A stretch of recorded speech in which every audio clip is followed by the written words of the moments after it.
Сен асқар тауым еңселісің, қадір мен қасиеттің өлшемісің. Алатаудай басыңды аласартпай, адам болып келемін мен сен үшін.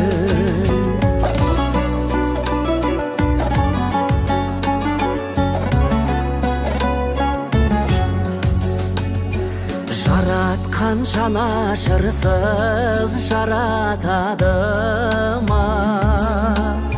Қызғыштай қорған болған балапанына, анаңа апаратын жолдың барлығы